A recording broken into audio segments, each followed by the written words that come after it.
What's up, guys? It's Friday night. We're here with Jesse Winslow from Noise Therapy Effects. Why don't you tell us a Hey, little bit about yourself, Jesse? hey, Brandon. Hey, everybody. Yeah, I'm Jesse, the doctor of noise over here at Noise Therapy Effects. Um, I've been building uh, electronic circuits for musicians for professionally for the last couple of years, and it's been a hobby of mine almost all my life. Once I realized I would never make it as a rock star, let's learn about the gear and help the other rock stars make it happen. So, I guess you started out playing guitar. How does one get into pedals? How did this all start for you? Like, how do you go from playing pedals to Sure. saying, I want to build a pedal? Sure. So I had my formative years as a musician in the late '80s, early '90s, and I was really big into a lot of the UK bands. You know, the shoegaze type stuff, where there was so much attention given to gear as much as there was technique of playing guitar. To create a big sound that was unique. And I'd always thought that was cool. And I just started fiddling with stuff, buying pedals whenever I could, trying out different sounds. And then, life kind of happened. I got married, had a couple kids, music stuff kind of took the side. Just one day, I discovered a website called Build Your Own Clone, which is they provide kits for people that want to build pedals. I'm like, hey, why don't I give it a shot? And I fell in love right off the bat. The idea of being able to create something that works is like a godlike feeling first time, and then going from there and getting relatively skilled at building a kit to starting to tweak and design my own circuits, and then creating things that are unique that other people really enjoy. It's just been a blessing and a passion that I didn't really know I had back then. But we sometimes we just fall into the things we love. How long have you been doing this? I've been building what I would consider professionally for about 3 to 4 years. I built that first BYOC kit about 13 years ago. I did a Nice. few of those, and then wife wasn't happy with losing the dining table to the solder station, so I took a break from that for a while. But it was always in the back of my head. What's going on with those circuits? Why are people so into this tube screamer or this thing that some guy built that he says isn't a tube screamer, but everybody says it is? Why is it better? Just inquisitive nature led me to discovery. Now, what inspires your sounds? Like, how do you come up with these unique sounds? So there's a couple rules that I follow. It's I always try to build myself within a creative constraint. I don't want to just have a blank sheet of paper and a pencil and just say, okay, I'm going to do something. I have to shrink it down. I have to say, okay, well, has anybody done a fuzz and a reverb together that's really interactive, trying to recreate maybe the classic like Jesus and Mary chain, huge guitar sound or surf punk type sounds? Has anybody created something like that? So I start to look at that, and then look at at the time when I was first coming up with my own things, I was looking at other designs that are already out there and cobbling things together. The Paranoia pedal, which is I would consider my first child, started off as a Dan Electro Spring King, where I drilled a couple holes and stuck a little fuzz circuit in it and to see what would happen. And it didn't work because I really sucked at soldering back then. I had not a lot of practice, but it inspired me to look into ways that I could do it in a more manageable size package. And Paranoia was born, 6 months later, and so that's a sound that no one else has. I try to, like I said, I work within. I constrain myself to an idea or a theme. I also like to build things that aren't copies of what's out there. I want to do something that's either different, significantly different, or a significant improvement. I'm not going to build just a rat pedal. There's lots of those out there, and they're all great, but they're all the same. If I'm going to do a rat circuit, I'm going to take that rat and I'm going to mutate it and make it into something that's unique that will deliver a new sound, a new palette that maybe the musicians never heard before. Hopefully, one that won't end up in the trash can. You mentioned your paranoia drive here. Right. You've released almost an entire line of drive pedals. You've got the paranoia, you've got the insomnia, Mm-hmm. the phobia drive, and Right. the Le Revenant fuzz. Right. Would you like to go into any of those and tell us about how these work, what they do, what kind of sounds they Sure. create? Let's start with Sure. insomnia. Insomnia is my current favorite child. You know, they're all my babies, but this is my current favorite child. This is a very simple circuit that basically takes what you give it and delivers it in a bigger, bolder package. It's super dynamic. I could plug in my Telecaster, I could plug in my Eclipse, I could plug in a Strat. Whatever I plug in is going to sound like me. It's going to sound like that instrument, but it's going to sound bigger and better. A lot of people use this as just a clean boost. And then other people, you flip the voice switch and you can get some raunchy punk distortions. There's just a lot it will do in the very simple controls. Nice. What about the phobia drive? Phobia drive is an interesting one because it's in a transition period. Initially, my idea was to come up with a dual EQ pedal. There's a lot of those out there, like the Exotic BB and the Mesa Flex Drive, but they're all basically tube screamers with an active EQ, and I wanted to do something different. So I stuck a different drive circuit in there to create some interesting sounds.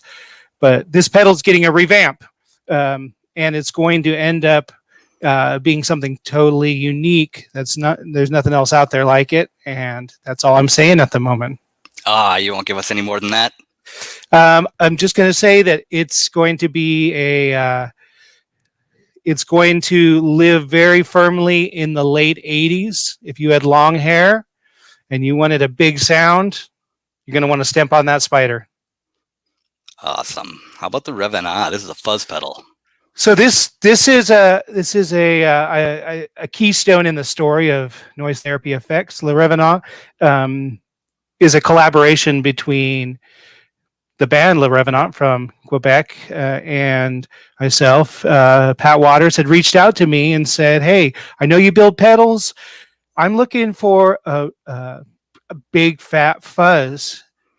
And I thought that was strange because listening to his music, he's really kind of emo, kind of a lot of people I know call his band like the Canadian Deftones because he's got that sound. It's a tight sound, but it's a huge sound that's fantastic.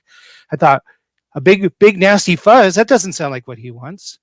But I gave it a shot, sent him a few different prototypes. We had to figure out some quirks because he uses very, very high. Well, he was using the high output active pickups, and fuzzes don't work well with them. So I designed a fuzz that gives him a big sound, and that thing will never leave his board. He loves it to death. We put his artwork on it, and it's my best-selling pedal. So it sounds great. It's big. It's got an octave. It's not noisy. It's gated, but it doesn't cut your sustain. It's really a few magical things. I'd like to say, take credit that I designed these things personally with purpose, but a gated fuzz that doesn't cut your sustain, that sounds amazing, can blend into that sort of genre of music. I mean, it's awesome. I love it. Nice. So I'm kind of new to overdrive pedals in general. I had an amp for a while that had all of my effects built in. Maybe some of our viewers tonight are pedal noobs as well. Can you explain possibly the difference of like an overdrive pedal, a distortion pedal, a fuzz pedal? Because they all kind of fall into the same genre, but each one is distinctly different. That's one of the most common questions out there. And I consider myself a builder first, an educator very close second. I love talking to people about this and helping them to understand what these gear do, because I feel like I'm creating a palette for a musician to create their art with. So to answer your question, overdrive, distortion, drive, fuzz, it's all the same thing, but it's variations of it. If we were to look at your wave of sound that goes through, a perfect sound wave would be a perfect smooth curve. And what we're doing when we're distorting a signal to get us that sound we like, we're snipping off the ends of it. We're making it jagged. We're making it sharp. And the level at which you do that determines which loose category it comes into. Overdrive probably being the low, boost being the lowest, overdrive being slightly clipped at the tips, so it's now up and then across a little bit instead of being a perfect curve. Distortion's going to be more clipped and then jagged. Instead of being a smooth curve, it's going to be jagged. And fuzz really varies a lot, but the main thing with fuzz is usually that it's very, very square looking. So it's not much of the original intended circuit signal is still there. So it can be the nastiest. But a well-designed fuzz, you turn down your volume control and it cleans up beautifully, if that's what you're looking for. That's how all the classic rock guys got their great sounds with their fuzz faces and stuff. Those are definitely square wave fuzzes, but they're very dynamic. And that's another thing I look for when I build pedals, is that I want it to be breathable. I want it something that you can live with. You can play with your guitar, play with your technique, and get different nuances out of it. I don't just want a cookie cutter sound. Cool. Out of those three, what would be the easiest to build for a newbie who maybe wanted to get into this? Either a boost or a fuzz, which the most basic boost and the most basic fuzz are really the same circuit. It's just whether one's cranked up to 11 internally or not. I sell a lot of do-it-yourself kits. It's for 2021, it's a new part of my business, is to offer do-it-yourself kits, and they're all geared towards beginners. One that I have is called the Mother Liquor, and it's a goofy looking board, but it only has about 10 components in it. Anybody can pick this up and solder it. I even created like a 30-minute walkthrough build where I build it in video, explaining how you differentiate your parts, build it together, and then test it. So it's something like that is really simple to build for anybody that's interested in giving it a shot. Yeah, and for anyone who is interested, head on over to noisetherapyeffects.com and check that out. Also go to their Facebook page, give them a like. You said you started building pedals approximately 4 years ago, if I'm not mistaken. When did you realize that this was more than just a hobby to you and you wanted to create a company around this?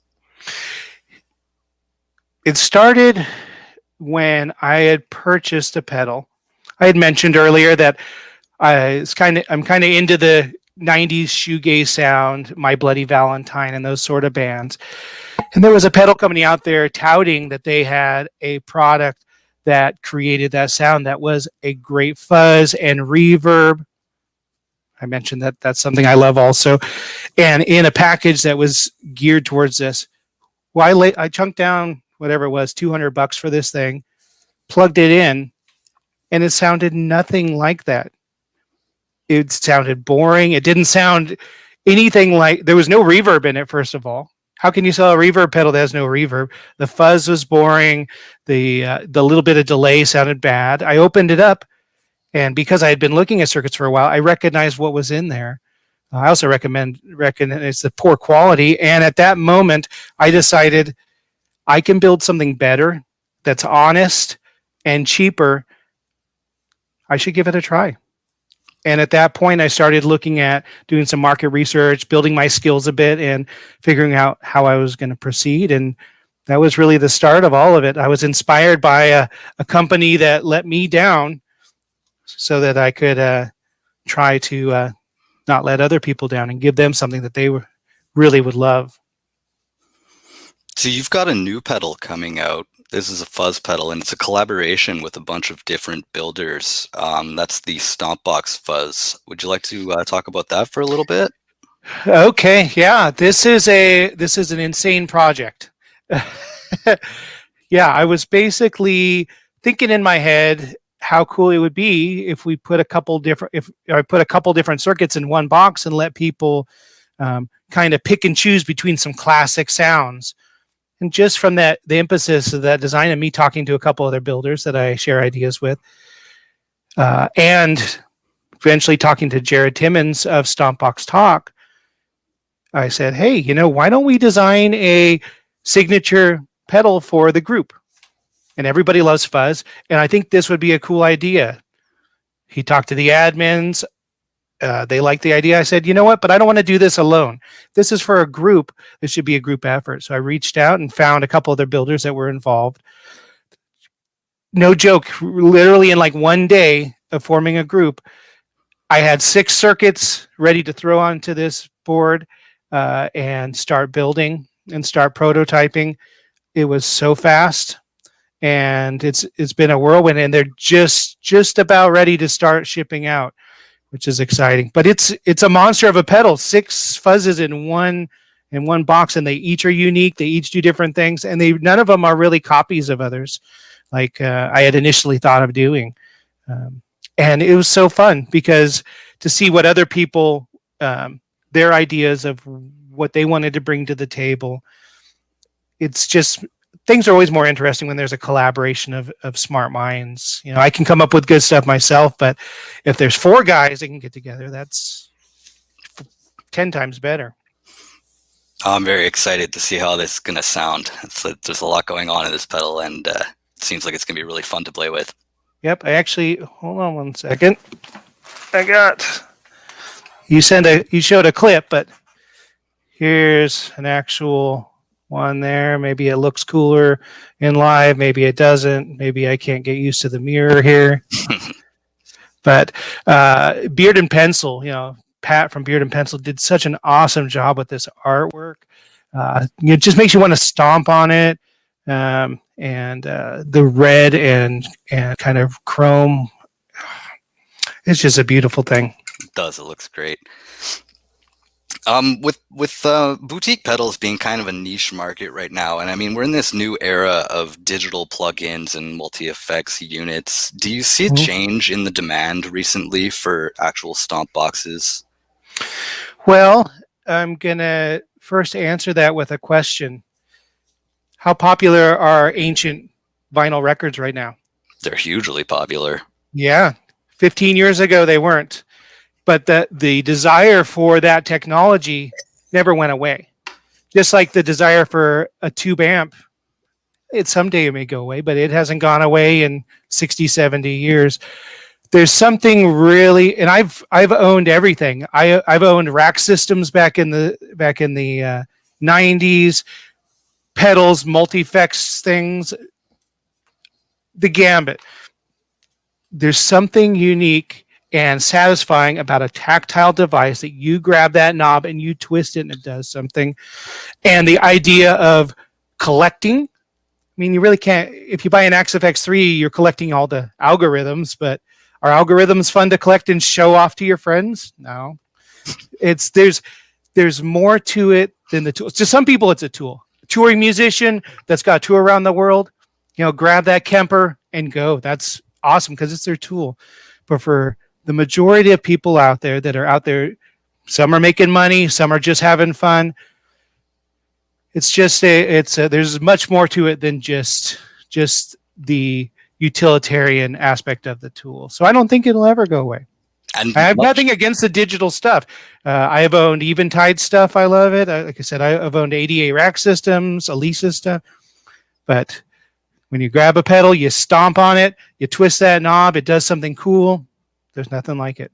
That's it. And you mentioned vinyls as a comparison. It's to have that physical thing. It's just different. It's, in my opinion, it's better. And I believe, much like collecting vinyls, it's an addiction once you get into it.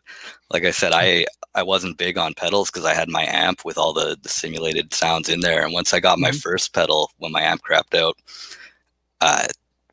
that quickly changed to 2, then 3, then 4, then 5, and now I have a full board. So, right. And when I was starting collecting pedals back long time ago in the late 80s, early 90s, a pedal costs you $150. I was making $4.25 an hour, and I saved up for a long time to buy my DoD Thrashmaster because I wanted that pedal so bad. Pedals relatively are super cheap now, even if you look at the $250 pedals, which mine aren't in that range for the regular ones. So they're a lot more, a lot of people can grab one once a month, or there's even Pedal Genie where you can rent them like Netflix subscription or whatever. So I think it's a lot more accessible. It's easier to grab a couple different things, try them out, trade them, sell them, and just experiment. I've So never much heard fun. of that Pedal Genie before. You're gonna have to send me that link because there's a ton of stuff that I'm interested in that I would love to try out before actually making a purchase. For sure. Have you ever been really excited about a build that you wanted to do? You got into it, started putting it together, have the final product, and it just didn't live up to your expectations? Yes, absolutely. The first iteration of the Phobia, um, I was learning about active EQ circuits and how they work. So basically, I'd taken a drive design that I knew, and instead of putting a regular tone control, I stuck this active EQ, and you turn the knobs one way and it sounded good. You turn it the other way and it sounded like an AM radio playing through an air horn, which is a cool sound, if you're into that. But I was gonna say, it kind of sounds like maybe it would be like that lo-fi. definitely, yeah, you could definitely get that lo-fi sound, but it didn't do what I wanted it to do. And that's important. Sometimes you gotta roll with it and say, hey, this didn't do what I wanted to do, but it does something different and it's a cool thing. But it didn't really meet my expectations. So what I did is I started to learn more about that type of circuitry and fiddled with it and created something that I do like quite a bit, but it's not quite where I'd want to market it. And that's why I'm kind of using that artwork and design in a new direction to something that is absolutely killer. So yeah, you got to any happy accidents where you do something wrong or something that you hadn't planned on doing, and you're like, oh wow, this sounds amazing. Let's go with that. Like everything. But we'll start with the paranoia, where I knew what I wanted to do with the fuzz, and I knew what I wanted to do with the reverb, and I just decided to slap it together. I'm very much at least at first, an a priori builder. Let me just take this, slap it together, see what happens, instead of going through all the math and that stuff. And a beautiful thing happened. You get this nasty fuzz with a huge reverb, but if you turn your guitars down, it becomes the most lush, clean sound that I've ever heard. It's my favorite clean sound by far, and it's with a fuzz set to max. I turn all the knobs on that thing to maximum, turn my guitar down to about 2 or 3, and plug in my Jazzmaster, and there's nothing better. Nice. And I didn't expect it to happen like that, but it did, and so there it is. You mentioned you had some DIY kits. You spoke about one of them in particular. Mm-hmm. You've got a few out there, and you're going to be putting out one every month. Do you want to talk about some of the ones that are up here? Sure. So basically what we have here, this started off a bit as a gaff. I mean, last year I had thought, I'm doing a lot of circuit designs for other pedal companies and even for some hobbyists, and that's a part of my revenue stream.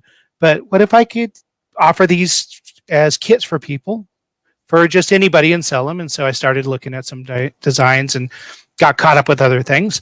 So around December or January, I was just goofing around again, a gaff. Hey, let me put Old Greg on a pedal. Old Greg, this comedy skit that I love from this old British show, and anybody that knows it thinks it's hilarious. And let me put the tiniest circuit I can on the biggest board.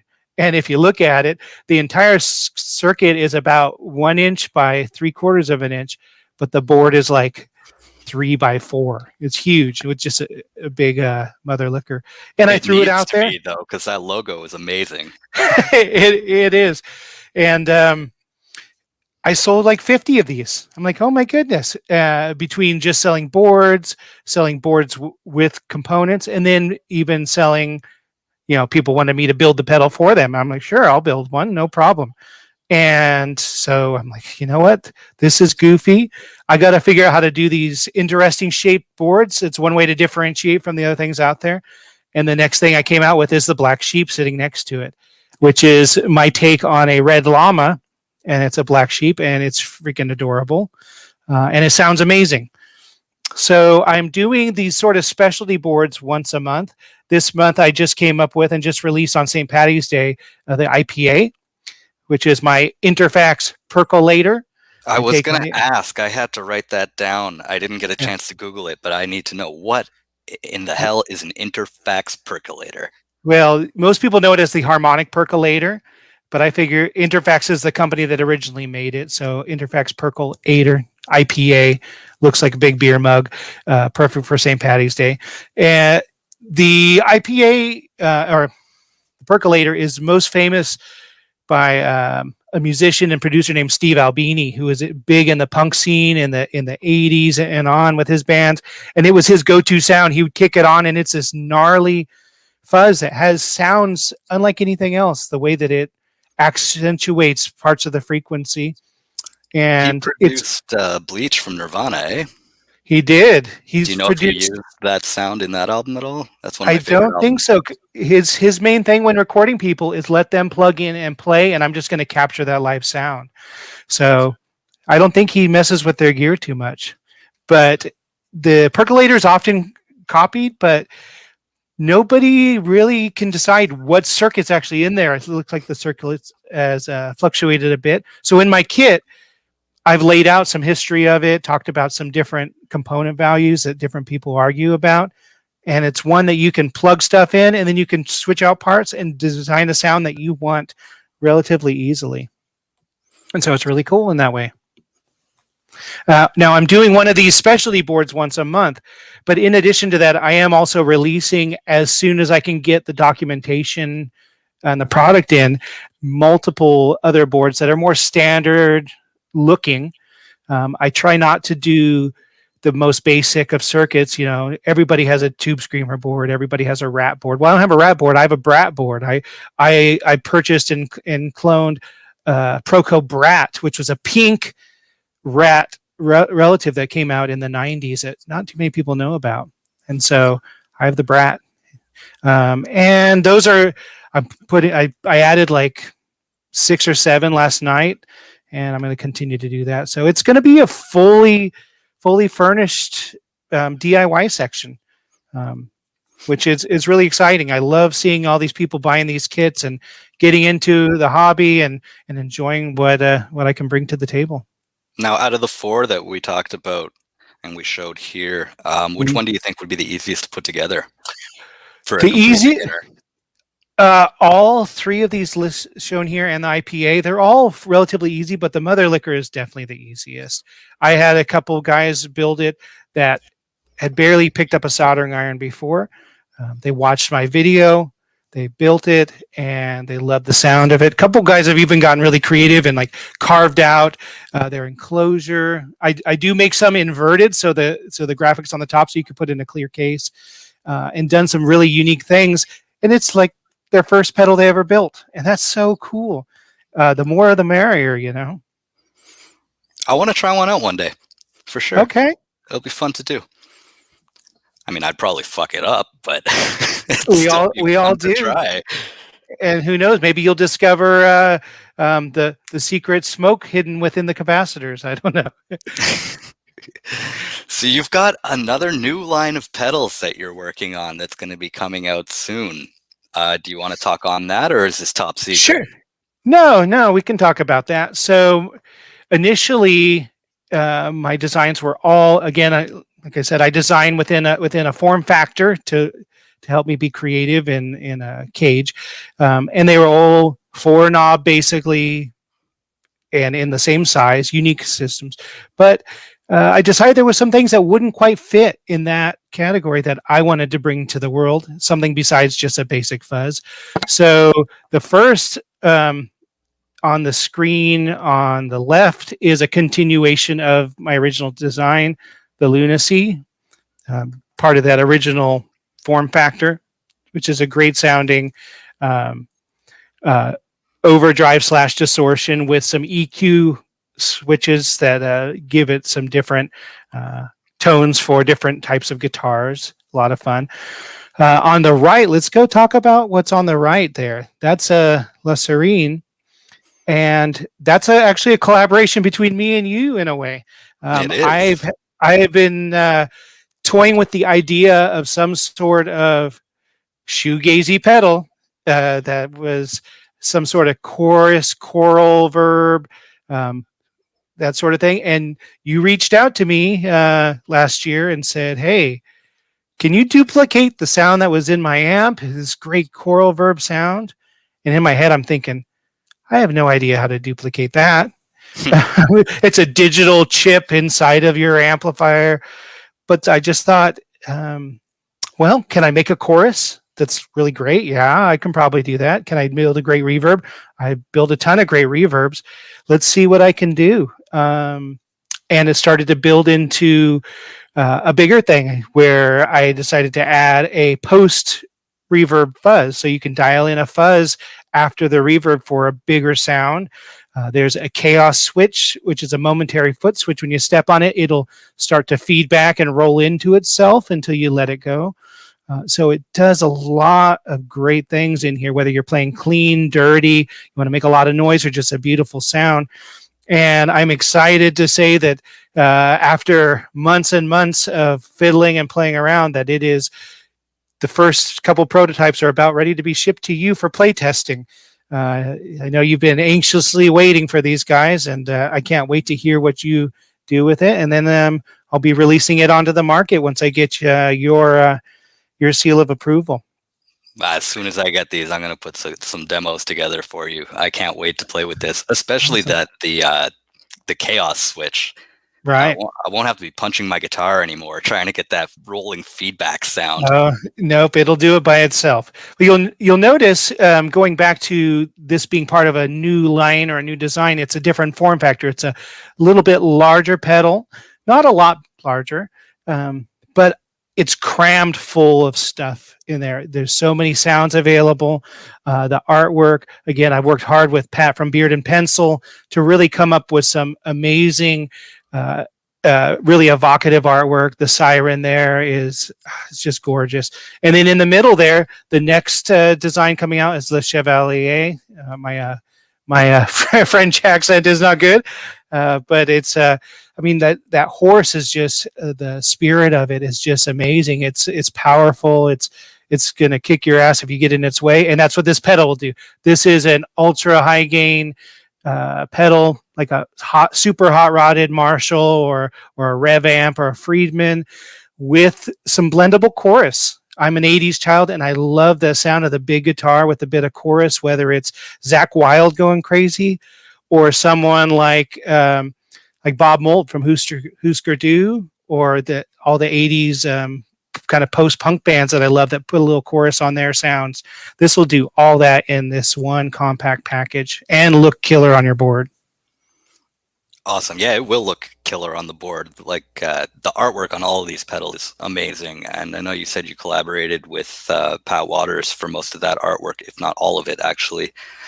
What inspires this artwork? Do you come up with the ideas based on the sounds that these pedals are putting together, or do you just hand it off to Pat and let him do his thing? Well, the beautiful thing about our collaboration is I work really well when I'm constrained and when I'm dealing with technical problems. That's where I'm very creative.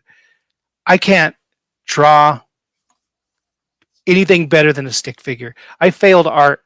How many people fail art? I was in architecture school. I went to school to study architecture, and I did well with my drafting, but put me in art to have me draw a person or a tree, I suck. Luckily, I ran into Pat. I come up with these ideas of these sounds and kind of a theme. Like our theme is kind of monster mythology, and I tell him, well, I want to name this pedal this, and he takes it from being on the nose to something that represents that without being on the nose, like the lunacy pedal. Lunacy, I'm thinking wolf howling at the moon, werewolf, something like that. And he puts a hyena on there. I'm like, that's so perfect because it's still relative of that, but it's a more interesting take than your wolf looking at the moon or what, or a crazy man or whatever. And he's done that with everything, with the phobia, the spider, with insomnia, the lamb. I mean, that is to me the most gorgeous. To me, to this day, that's the most gorgeous little hand-drawn lamb, and so evocative. And the way he told me, I want you to lay out the controls differently, and I'm like, that's weird. Why would I do it like that? And then it comes out, and I realize it's the Big Dipper. Genius. Yeah, it's so. He is. NTFX would not be what it was without his collaboration. He's such an amazing artist and creative marketer, and comes out of these ideas that seem so out of the blue, but they work so well. I can't say enough good things about how much him and how much I appreciate his help and what I love seeing him do with other businesses. Yeah. I got a couple questions here from some viewers. Okay. Here's one from Ray Howard. I'm actually going to have him on the show next Friday. He's in a band called Vinyl Hero. Ray asks, what's the last pedal that you bought that made you think, I can make this better? That's a great question. That I can make this better. Here's a funny thing. I don't buy a lot of pedals. I buy pedals from builders that I appreciate, and I really love what they do. I've owned over 300 pedals in the last 20, 30 years, so I have bought a lot. But I would say probably almost, okay, absolutely, here it is. It's kind of a weird one, but it is called the Jaux, Jaques, fuse blower. And this is part of what I wrote down when I first started a design that I have to create.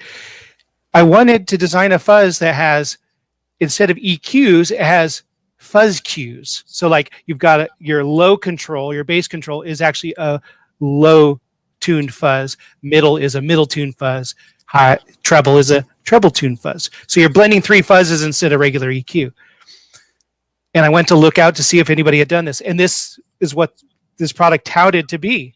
It's got three band distortions and this, and I plugged it in, and I could not get a single great sound out of it.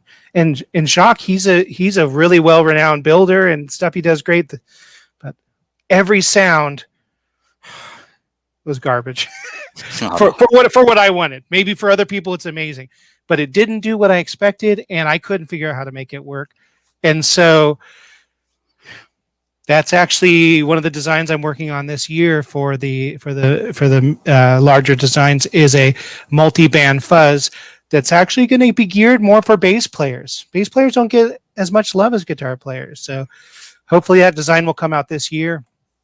We've already got artwork for it. We've got a name for it. I just need to get some time to fine-tune the circuit. But that would be it, the Jacques fuse blower. Are we allowed to know what it's called, or is that top secret? It is called the Leviathan, LVTHN.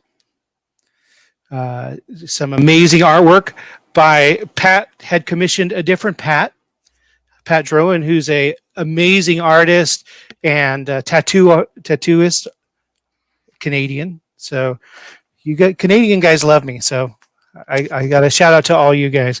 And he took our idea and did this amazing Leviathan art that's going to hopefully be on a pedal in a very, very short amount of time. I've got another question here from Ted. If you could only own one pedal, what would it be? If I could own only one pedal, not just own, but play. Like if you were stuck with one pedal. Like Desert Island, you got your amp, your guitar, and only one pedal survived and your pedal case. I would have to say it is my Insomnia, because I can get so many different tones out of that pedal. Um, I love varieties of pedals. They're all my babies, all the ones I do. If I was to choose one that I didn't build, it would be the EHX Extortion. One of EHX's pedals that not a lot of people know about, or not a lot of people get a lot of love, but it's an amazing, very flexible distortion, overdrive, goes a bit into fuzzy territory, not quite like a Big Muff, but it is a killer pedal, and you can buy them online cheap. And it's just so disappointing that it doesn't get more love compared to all their other designs. I've never heard of that pedal, actually. My point right there. So if we're gonna go with that pedal, this is where the interview starts to get a bit interesting. I'm gonna ask you some silly questions here. Nice. Would you rather have an eternal assortment of Wish brand pedals, or be stuck with that one pedal that you just decided on? Well, if the Wish band pedals came, would they actually be pedals, or would they be some other sort of electronic vibrating device or whatever else that Wish tends to send people? I would take the Wish pedals because I could explore, I could combine, I could destroy. There's a lot of emotions I could let loose with a bunch of wacky pedals. For cheap little things, they pack a punch, I must say. I've bought a couple of them when I was first starting to build my board. I got them thinking, oh, these are going to be temporary. I'll just use these until I can afford an actual one. And I got one from, it's called Sonic Cake. Okay. And it's a Sonic Cake fuzz. I think it was called the Phasey Cream or something. And this is a wicked fuzz pedal. I actually really like it.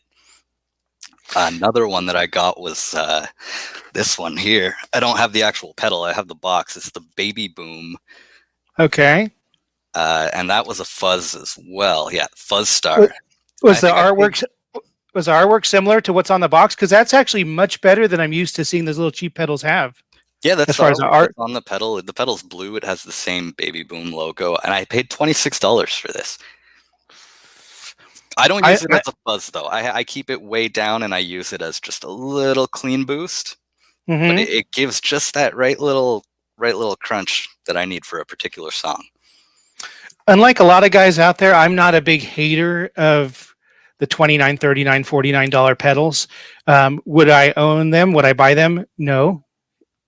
But anything that gets people to explore their sound is a benefit to everybody who partakes in that.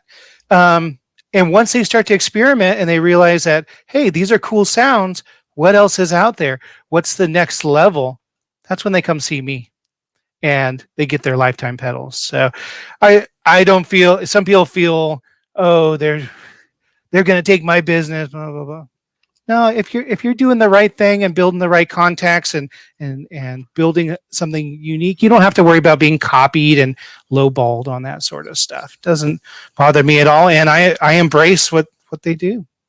No, if anything, they lead more people to people like you, because it's the same with my chorus pedal. Actually, it's a Nux brand chorus pedal. I think I paid $40 for it on Amazon, and it just doesn't do what I wanted it to do. So I reached out to you. Yep. So there you go. Yeah. I don't know how they can build a chorus pedal for $40 or anything for $20, but they do it somehow. Yeah. You mentioned Desert Island before. So again, let's say you're stuck on a desert island. I know you're a big fan of music. What's that one album that you would take with you? That one album that you could just listen to forever if you had to? Oh, the first one that pops in my head is Double Nickels on the Dime by the Minutemen. I've been listening to that album since like 1985. Thousands of rotations. D-Boon is like my guitar hero. I'll never play like him, but just his sound is so different. The style of the band is so funky, and everything they do is, sadly, it ended too quickly, but that's an amazing album. Maybe Rush Hemispheres. I could listen to string, that opening chord a million times. And my favorite guitar solo ever is in La Via Straniato. Alex just kills it in there. Alex kills it on every single song in all of Rush's entire canon. Yeah, he fits in wherever, however. He's another one of my big inspirations for guitar tone, especially with the modulated guitar tone on the albums like Grace Under Pressure, where he went from his Gibsons to his Strat, and he now had a chorus pedal instead of just the chorus built in the amp, and it's just that huge sound that just floats above everything else. I mean, I could listen to that album forever too. Everything up through Signals, Grace Under Pressure, any of those albums. After that, when they got more synthy. What do you think of their newer stuff? Clockwork Angels, I believe, is their most recent album. I've listened to that one. I've listened to Vapor Trails and The Snake something or other. Casually. I've the early Rush is crystallized in my mind. Those were the songs. One of the first songs I ever learned how to play was Free Will. Thanks to Guitar Player magazine, they had the tab, and I'm like, oh, that's a cool song. I've moved out into other things, and I still appreciate what they did on their last albums, and terribly saddened that Rush is no more for very, very sad reasons. But it's unfortunate. Yeah. Did you ever get the chance to see them live? I did. I saw them live twice, both once on the Counterparts tour, once on the Roll the Bones tour, once with Primus opening, which was awesome. I've seen Primus a couple times, and once with Mr. Big opening, which was cool too. So yeah, was hoping to see them again, but I've got all the albums on vinyl, on CD, on cassette. Just put them in. Sometimes I just listen to them all in order. Why not? Nice. 2112 or Farewell to Kings? If I'm playing, like I just want to play something, 2112 every day. Every song on that, Bangkok, obviously the 2112 stuff and all that. But Farewell to Kings, the artwork, the story behind the individual songs, Bastille Day, the Cygnus, just that's one that when I was younger that I would put on. I'm looking at that cover, I'm opening it up, the things you can't do with an MP3 or downloading your music, why vinyl's coming back, and just getting sucked into that. So yeah, Farewell to Kings for me. Yeah. 2112 if I'm playing, but if I want to listen to them, it's Farewell to Kings. 2112 is by far my favorite Rush album. Something about the opening licks, it's amazing. It's a rock opera without being one. I don't know if you ever heard. The choice for that album was a little, but the music. yeah, for sure. I don't know if this is true or not. I think it is. Maybe it's a Mandela effect or something, but that they play the whole thing live with all the sound effects, everything right off the bat, and the same thing with Hemispheres. That their intention was to record that whole Hemispheres live. I'm like, there's so many things going on there. How are three guys doing it? But when you see them play with all their pedals, their Taurus organ on their feet, I mean, they're acrobats and musicians. Oh, they're insane. I saw them at the Bell Center here in Montreal. I think it was 2013 or 2014. And these guys are in their 60s, and they're running around that stage like they're 15. Yeah. Tony here says Subdivisions is his favorite for wanting to be cool. Hey, any Rush album that's your favorite is my favorite too. I love them all. All right, it's time for Celebrity Fist Fight. I don't know if you know what that is, but if you can choose one celebrity that you would take out in a fight, who would that be and why? One that I would want to, or one that I could. If you could fight any celebrity, who would it be? If I could fight anyone, win, lose or draw, I'm gonna give it my go, huh? Um, well, the easy answer would be some political pundit, but I won't go that I won't go that route. Um, who really annoys me? Jake Gyllenhaal. Jake Gyllenhaal. Oh Jake no. Gyllenhaal. He in Night Watch. That was Jake Gyllenhaal, right? Yeah, Night that Watch. was a great movie. I really loved It that was a great movie. movie, but God, he just gets to me. Oh, you know what? I'm actually confusing it with Nightcrawler.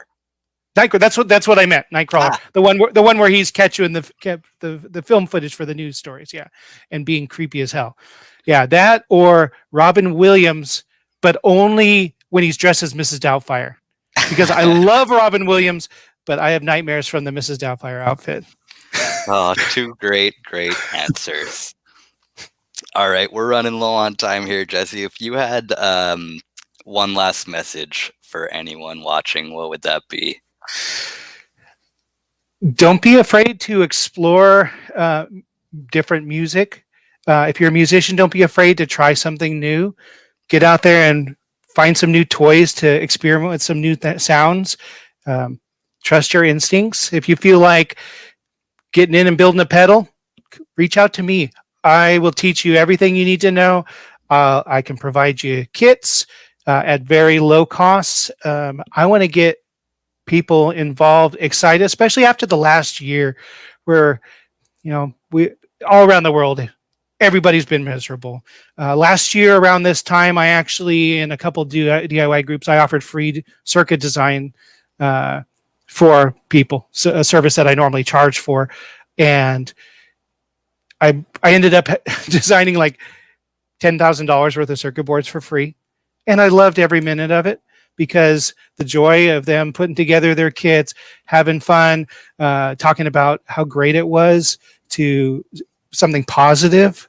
I knew I couldn't donate millions of dollars or anything else, but I could do that. And then just to see the joy of people getting involved and doing something positive and then being creative really meant the world to me. And so make me feel good. Come build some pedals with me. You heard the man. If you want to get some of those DIY kits, you can go down to his website, scrolling down below, noisetherapyeffects.com.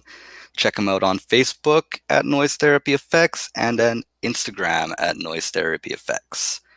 It was great having you on the show tonight, Jesse. Thank you for stopping by. This was a lot of fun. Yeah, we learned a lot. All right. Have a good night, friend. You too.